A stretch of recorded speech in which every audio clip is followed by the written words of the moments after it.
a gente vai ver uma questão de polaridade e também de ligações intermoleculares. Mas para a gente entender as ligações intermoleculares, a gente vai ter que ver o que é a polaridade, beleza? Aí o que acontece? A gente vai estar vendo como alvo as ligações covalentes, beleza? Aí eu já adiciono toda ligação iônica, ela já é polar. Por quê? Porque, por exemplo, essa é uma ligação iônica, NaCl, já tem um polo positivo aqui e um polo negativo aqui, entende? Então, toda ligação iônica já é polar. Aí vocês tentem lembrar disso, porque o que é o polo? O polo é uma divisão. Então, sei lá, vai ter uma parte com um polo que vai ter uma característica e a outra, o outro polo com outra coisa. Então, tipo, uma parte é negativa, uma parte é positiva, uma parte tem mais, uma parte tem menos. Entende? Então é polarizada, tipo, o recheio do bolo polarizado. Então, tipo assim, uma parte tem muito recheio e o outro não tem.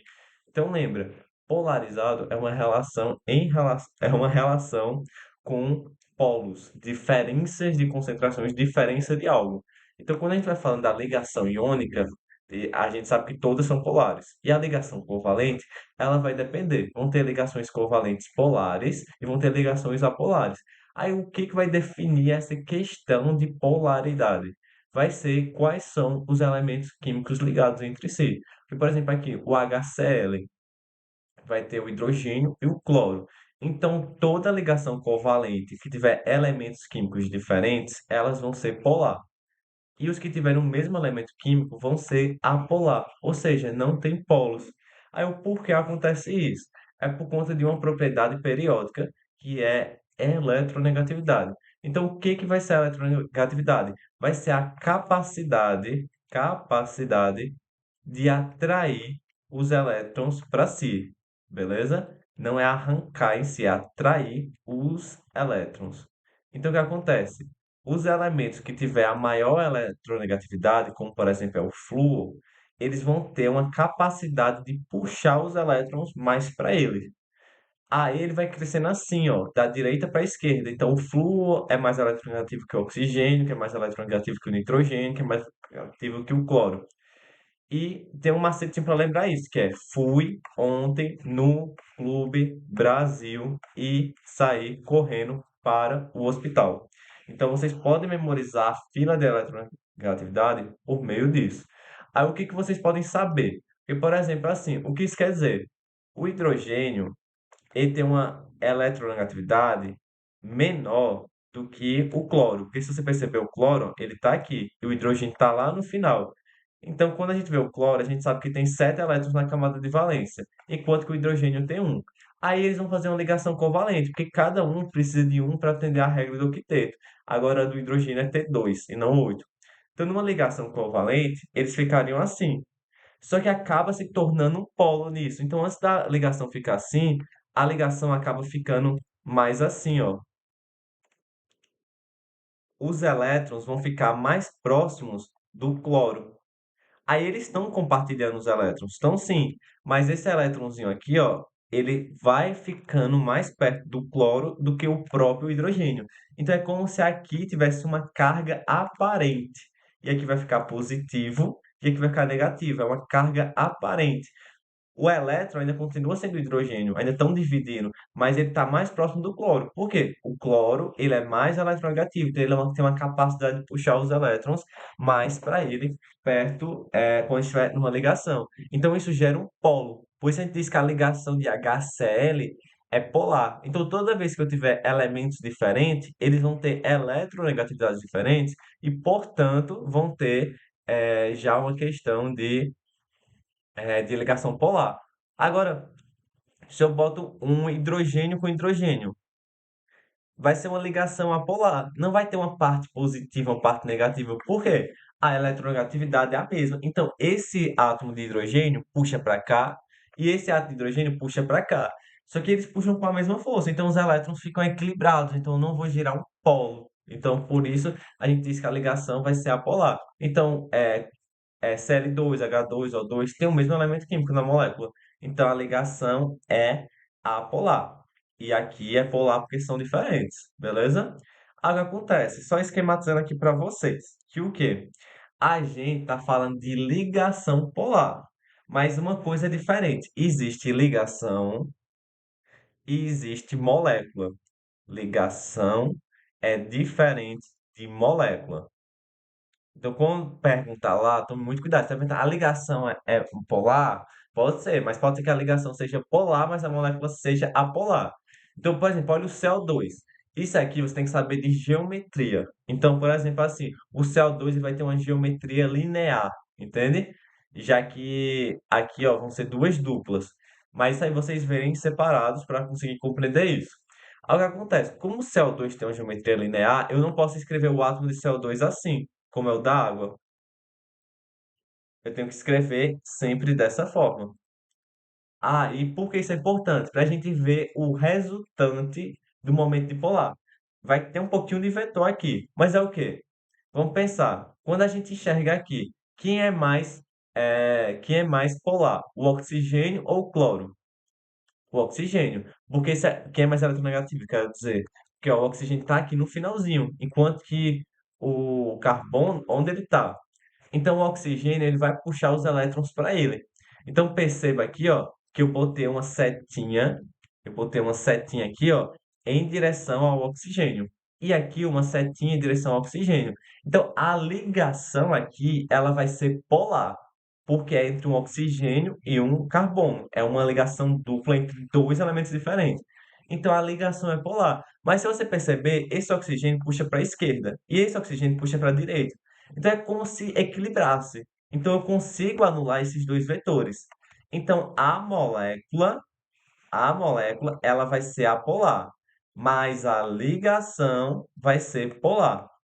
Entende? Então, para eu saber se a molécula é apolar ou apolar, eu tenho que estar enxergando o momento dipolar, que é esse vetorzinho. Então, por exemplo, aqui o HF. A ligação ela é polar, porque é um hidrogênio e um flúor.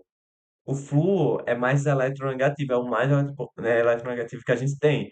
Então, ó, eu acabo puxando para cá. Então, tem um momento dipolar. Então, a molécula é polar e a ligação é polar. Aí, quando a gente vem para a água aqui, ó, quem é mais eletronegativo? É o oxigênio. Então, nessa ligação, agora perceba, eu não escrevi a água como eu escrevi em relação ao CO2. Na água, eu botei assim, numa geometria angular, porque a geometria da água é angular porque ela tem um par de elétrons livres aqui. Então, esses pares de elétrons livres vão fazer com que a, como é que eu posso dizer? A água acabe tendo essa geometria angular, beleza? Aí o que acontece? Quando você for fazer esse momento dipolar, você vai ver quem é mais negativo, oxigênio. Então você aponta as setinhas da ligação em direção ao oxigênio. Então ele gera um vetor que vai ser para cima. Então, isso aqui é uma molécula polar com ligações polares. Por que a ligação é polar? Porque são de átomos diferentes, elementos químicos diferentes. E o momento dipolar é para cima. Então, a molécula também ela vai ser polar, beleza? Então, meio que seria isso. Aí aqui, ó, só para vocês verem. Por exemplo, aqui, ó, eu mostrei dois elementos químicos que são iguais. Deixa eu só fazer uma correção aqui, porque o carbono faz quatro ligações, aqui ficou faltando uma dupla. Então perceba, esse aqui é igual a esse, mas aqui tem uma isomeria. Aqui é a isomeria cis, aqui é a trans. Vocês ainda vão ver isso, mas não tem que saber agora não. Mas quando você traçar assim, ó, você vai ver que os cloros aqui, eles estão do mesmo lado. E aqui, os hidrogênios estão do mesmo lado. É diferente daqui, ó, que fica o quê? Hidrogênio e cloro. E cloro e hidrogênio. Então, quando a gente faz isso, a gente vai perceber que isso aqui é uma isomeria trans embaixo e uma isomeria cis em cima. Mas a gente ainda vai ver isso. Mas o que acontece? Quem é mais eletronegativo? O cloro ou o carbono? É o cloro. Quem é mais eletronegativo? O carbono ou o hidrogênio? É o carbono. Então, o que acontece? Quando você está fazendo o vetor resultante, você vai apontar para o mais eletronegativo. Então, nessa ligação, eu aponto para o cloro. Nessa ligação, eu aponto para o cloro. Essa ligação, eu aponto para o carbono e aqui para o carbono. Então, quando você for vendo esses vetorizinhos, você vai ver que eles não vão se anular. Porque, ó, aqui vai ser para cima e para a esquerda. Aqui vai ser para cima e para a direita. Aí aqui vai ser para cima e para a esquerda. E aqui vai ser para cima e para a direita. Aí o que acontece? Eu acabo cortando esquerda com direita e direita com esquerda. Mas acaba sobrando aqui, ó, 4 para cima. Então a molécula aqui, ela vai ser polar, porque ela vai ser cis. Só que quando a gente vai para uma molécula trans, olha o que vai acontecer. Você vai perceber aqui, ó, que quem é mais eletronegativo é o cloro, né? Então eu aponto para cá. Então quando tá apontando para diagonal assim, é para baixo e para esquerda. Aí aqui, o outro cloro, para cima e para direita. Aí aqui, para baixo e para direita. Aí aqui, desse lado, para cima e para esquerda. Aí quando você faz isso, aí vai ver o quê? Aqui, ó, eu corto cima com cima e corto aqui cima com baixo, né? Baixo com cima. E esses dois aqui eles foram para a direita e esses dois foram para a esquerda. Então eu corto esse com esse e esse com esse. Então o vetor resultante é igual a zero. Então nessa molécula aqui, ela vai ser apolar. Ela tem ligações polares. Por exemplo, o cloro e o carbono, a ligação polar, porque são elementos diferentes, beleza? Há uma coisa, só um adendo. Tipo assim, quando você vê carbono e hidrogênio, os hidrocarbonetos, você vai dizer assim, não, mas aqui, ó, tem uma polaridade, porque eles têm eletronegatividades diferentes. Mas a eletronegatividade, a diferença entre o carbono e o hidrogênio é muito pouca. Então, mesmo que tenha assim, a gente diz que o composto ele é apolar. Por isso, os hidrocarbonetos são considerados apolares, mesmo tendo carbono e hidrogênio. Beleza? Aí aqui, ó, também vai ser um apolar, porque se você fizer aqui, ó, o flúor é mais eletronegativo do que o boro. O flúor é mais eletronegativo que qualquer um. Aí você puxa, tá na diagonal, bota para baixo e para esquerda. Esse aqui, ó, para baixo e para direita. Aí eu vou cortar esse com esse e corto esses aqui com esse de cima, beleza? Aí esse aqui, como ele é diagonal, esse aqui é dois pequenininhos, é como se os dois compensassem o de cima. Então a molécula aqui vai ser apolar, entende? Aí tem outros que dizem assim, se tiver par de elétrons livres sobrando, a molécula é polar. Se não tiver, é apolar. É um macetezinho que geralmente dá certo, né? Mas em alguns casos não cai, beleza? Então, teoricamente, isso aqui seria a primeira parte de saber a diferença de polaridade da molécula e como é que eu posso dizer? E polaridade da molécula e também da ligação. Aí só um adendo, se a molécula for simétrica, ou seja, é um espelho. O que tem de um lado vai ter de outro. Se você traçar um espelho nela e você ver que as ligações que tiverem assim, pode ser mil uma ligação. Mas se for igualzinho as ligações, de um lado para o outro, a molécula vai ser apolar. Isso costuma cair em alguns vestibulares, às vezes em questões dos sais, esses negócios assim. Então, se a molécula for simétrica, a gente vai dizer que ela é apolar.